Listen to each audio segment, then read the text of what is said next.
ओम नमो नारायण। ओम नमो भगवते वासुदेवाय। गीता के 15वें अध्याय में प्रभु कुंडलिनी जागरण का अदृश्य रूप से वर्णन करते हैं और उसमें बतलाते हैं, मैं ही सब प्राणियों के शरीर में स्थित रहने वाला प्राण और अपान से संयुक्त वैश्वानर अग्नि रूप होकर के 4 प्रकार के अन्न को पचाता हूँ। अग्नि स्वरूप में जो वैश्वानर के रूप में हमारे शरीर में विद्यमान है, वो भगवान विष्णु स्वरूप समस्त प्रकार के भोजन को ग्रहण करते हैं। सभी प्राणियों के शरीर में जो भोजन ग्रहण होता है वो प्रभु स्वयं ग्रहण कर रहे हैं। कई शास्त्रों में इस बात की इस प्रकार से व्याख्या की गई है कि प्रभु ही भोजन देने वाले हैं और प्रभु ही भोजन को ग्रहण करने वाले हैं। हमारा कोई अस्तित्व नहीं है, हम केवल एक माध्यम मात्र हैं और एक हम कठपुतली हैं। क्योंकि कई बार हमारे घर में भोजन होता है और कई बार हम इतने व्यस्त रह जाते हैं कि हमें भोजन प्राप्त नहीं हो पाता। उस दिन का भोजन हमारे कर्म और संस्कार के माध्यम से हमें प्राप्त नहीं होना है, ऐसा लिखा होता है। और वो अग्नि जो भोजन मांगती है वो भिन्न भिन्न रूपों में हमारे शरीर में विद्यमान है। अग्नि 7 प्रकार की कही गई है। उस अग्नि में से एक अग्नि वैश्वानर के रूप में भोजन को 4 प्रकार से पचाती है। 4 प्रकार के भोजन भक्ष्य, भोज्य, लह्य, चोष्य, ऐसे 4 प्रकार के अन्न होते हैं। जो उनमें जो चबाकर खाया जाता है भक्ष्य कहलाता है। इसमें आपका सभी प्रकार का भोजन आ जाता है। दूसरा आता है भोज्य, जैसे दूध, और एक भोजन आता है लह्य, जैसे चटनी आदि। एक आता है चोष्य, जिसको चूसा जाता है, जैसे गन्ने को चूसा जाता है, आम को भी चूसा जाता है। इस प्रकार से भोजन की वैरायटी को 4 प्रकार से बनाया गया, बांटा गया। इसके अलावा भी भोजन की जितने प्रकार हैं, जिन जिन पदार्थों से भोजन निर्मित होता है, या जो कुछ भी भक्ष्य है या अभक्ष्य है जो पेट में जाता है, प्रभु उसको वैश्वानर अग्नि के रूप धारण करके पचाते हैं। क्योंकि कई बार हम दोषवत कुत्सित भोजन का अन्न ग्रहण करते हैं। कुत्सित माने बुरा अन्न या बासी अन्न, या जिसमें दोष है, उस भोजन को हम ग्रहण करते हैं। लेकिन उसको पचाता कौन है? उसको वैश्वानर अग्नि रूप भगवान नारायण उसको पाचन करते हैं, उसको हजम करने में हमारी मदद करते हैं। इसी बात में बात याद आती है, बहुत लोग ग्रहों के पूजा पाठ करवाते हैं, उसमें ग्रहों का दान निकलता है। उस दान को ब्राह्मण और पड़िया लोग ग्रहण करते हैं। उसमें दोष होता है, उसमें ग्रह दोष होता है। मनुष्य के पाप कर्म उस भोजन में शामिल होते हैं, उस अन्न में शामिल होते हैं जो दान निकलता है। लेकिन ब्राह्मण और पड़िया बिरादरी के लोग उसको भोजन को करते भी हैं, ग्रहण भी करते हैं, दान को ग्रहण करते हैं, उसको खाते भी हैं।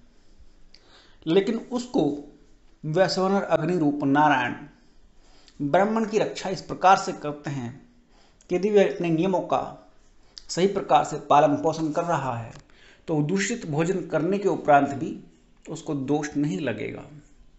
अर्थात वो कुत्सित भोजन, वो बासी भोजन, वो पाप ग्रह को धारण किए हुए, पापात्मा के पाप ग्रह के कर्म के संस्कार के रूप को धारण किए हुए जो सूक्ष्म रूप में विद्यमान है भोजन में, उसको जो हजम कर लेता है, तो भगवान विष्णु स्वरूप उन पंडितों की रक्षा करने में सहायता करते हैं वैश्वानर अग्नि रूप में। क्योंकि यदि कोई ब्राह्मण अपने कर्म से ही दूषित है, अपने कर्म में भ्रष्टाचार करता है, नियमित जिसकी संध्या नहीं होती, नियमित जिसकी गायत्री नहीं होती, नियमित रूप से जो अपने इष्ट का उपासक नहीं बनता, जो गुरुओं की रीति का परंपरा अनुसार पालन नहीं करता, केवल ऐसे को ही, ऐसे पापात्माओं का भोजन या ग्रहण किया हुआ भोजन या दान किया हुआ भोजन वो दोष पहुंचाता है। अन्यथा भगवान ने ऐसी व्यवस्था कर रखी है कि वैश्वानर अग्नि के रूप में वो उनके दूषित भोजन को भी पुष्टिवान बना देते हैं। और कैसे? वैश्वानर अग्नि के रूप में। इसी बात में एक पंक्ति में आती है, मैं ही सब प्राणियों के शरीर में स्थित रहने वाला प्राण और अपान से संयुक्त वैश्वानर अग्नि रूप होकर के 4 प्रकार के अन्न को पचाता हूं। इसमें बात कही है, सब प्राणियों के शरीर में स्थित रहने वाला प्राण और अपान 5 प्राण हैं। ओम प्राणाय स्वाहा, ओम अपानाय स्वाहा, ओम व्यानाय स्वाहा, ओम समानाय स्वाहा, ओम उदानाय स्वाहा। 5 प्राण हैं। इनसे प्रभु को भोग भी किया जाता है और इनके माध्यम से अग्नि में आहुतियां भी दी जाती हैं जो देवताओं तक पहुंचती हैं। और ये 5 प्राण हमारे शरीर में विद्यमान रहते हैं।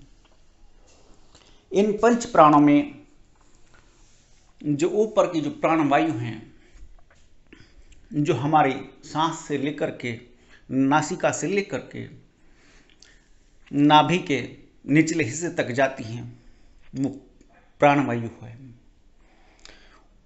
और नाभि से नीचे के हिस्से में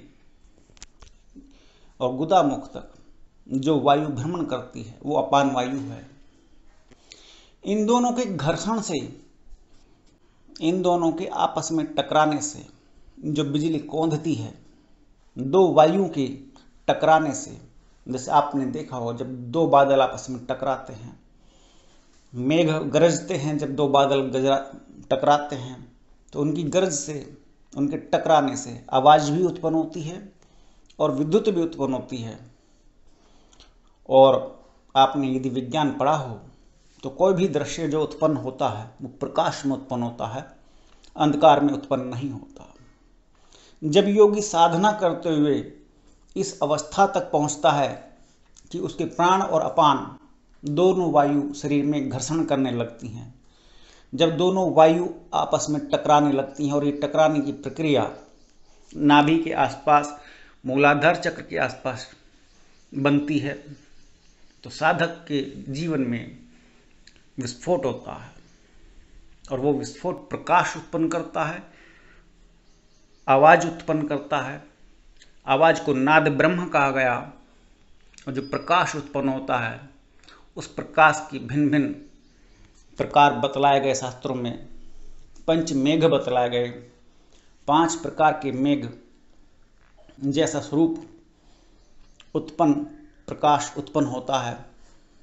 और ये कुंडलिनी साधना की प्रक्रिया फिर आगे बढ़ती है। इसी को देवासुर संग्राम कहा गया, इसी को अनुलोम विलोम प्राणायाम कहा गया, इसी प्रक्रिया को कुंडलिनी जागरण कहा गया। तो प्रभु शरीर में कहते हैं कि शरीर में प्राण और अपान से संयुक्त, प्राण के रूप में और अपान के रूप में भी प्रभु ही विद्यमान है, क्योंकि दोनों बिगड़ जाएं तो शरीर बीमार हो जाता है। और प्रभु ही वो भेषज हैं, अर्थात वो वैद्य हैं जो शरीर को पोषित करने वाले, आरोग्य प्रदान करने वाले हैं। वैश्वानर अग्नि के रूप में हमारे भोजन को पाचन करने में हमारे ऊपर कृपा करते हैं। आगे प्रभु कहते हैं, मैं ही सब प्राणियों के हृदय में अंतर्यामी रूप से स्थित हूं तथा मुझसे ही स्मृति, ज्ञान और अपोहन होता है। अपोहन बोलते हैं विचार के द्वारा बुद्धि में रहने वाले अपने डाउट्स को क्लियर करना, अर्थात अपने मन मस्तिष्क में बैठ करके तर्क वितर्क के माध्यम से अपने को एक सही राह पर, सही डिसीजन पर पहुंचाना।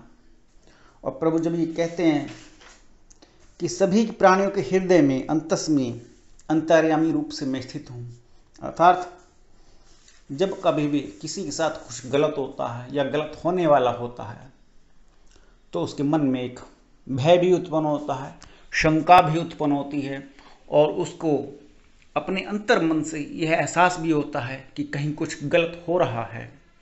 तो जो गलत हो रहा है, जो इस बात की जानकारी उसको कराता है, वो ईश्वर का एक अंश उसकी अंतरात्मा में, अंतस में, हृदय में, जिसके अनेक नाम हैं, वहाँ बैठा हुआ वो ईश्वरीय अंश उसको ये एहसास कराता है कि हाँ उसके साथ कुछ गलत हो रहा है।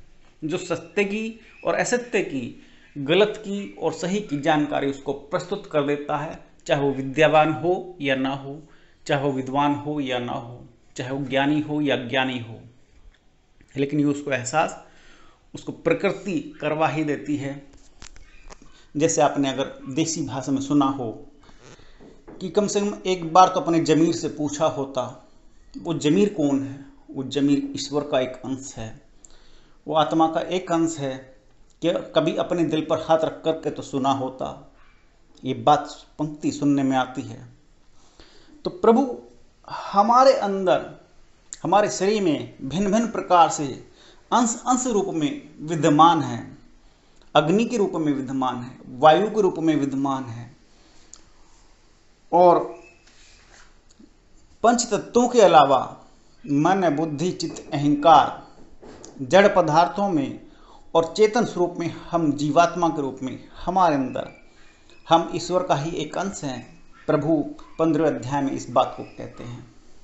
अर्थात जो इस बात को जान लेता है कि शरीर अपना नहीं है, शरीर एक दिन छूट जाना है, और इस शरीर ईश्वरीय माया से निर्मित है, और इस शरीर में कण कण में ईश्वर विद्यमान है, वही ज्ञानी है।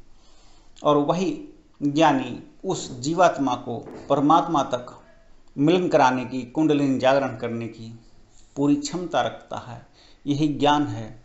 15 अध्याय में बड़ी गहराई से इस बात को बतलाया गया है। ओम नमो नारायण। ओम नमो भगवते वासुदेवाय।